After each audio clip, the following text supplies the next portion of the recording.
Shocking headline. Oh. Religion might have had some sexist attitudes. Oh, my. Yeah, and very recently, 1994, some people may remember, I was alive.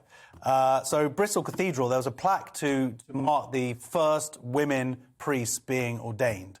But what's funny is that plaque only mentioned the men. So that is quite so. So it was like in this. So it was like in this cathedral, Barry Rogerson, the Bishop of Bristol, and they all did this great thing for these 32 women who are nameless. Now they've changed that. They've got a new plaque, and the new inscription reads, "To the glory of God," which is a great way to start because that shows in the last sort of 30 years or so, finally, the Church of England is actually starting to believe in God.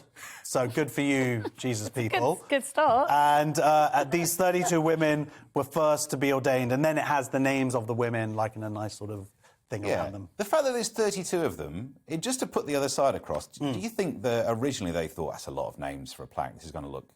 Because by the sounds of it, it's a small plaque. They've not added those names to the plaque this time. I see. They've surrounded it with a list of... And it's hard doing that in all the metal and... Yeah, absolutely. Hand crown. 32 women. Yeah, so... but it's nice. It's like, who is this? What is this again? Telegraph. And I think it's nice to Telegraph to point this out. The date marks not only the 28th anniversary of the original ordination service, but also aptly falls during Women's History Month, which, of course, Jesus started. Yes, he was the first person to start Women's History Month. So. I find it all, it's like identity politics, isn't it? So.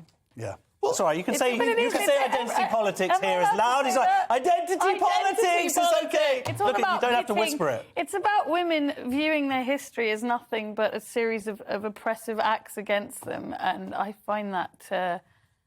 And everything in our society is kind of geared up to look at things that way. Do you think gender plays no role in them just listing the blokes on the women's plaque? It's simplistic, and it doesn't take into account the kind of nuances of history and the fact that women have had different roles, very powerful roles, but not perhaps, Yeah. But it's all it's victim. It's like we're striking back against the male oppressor. This is the kind of prevailing narrative of the West.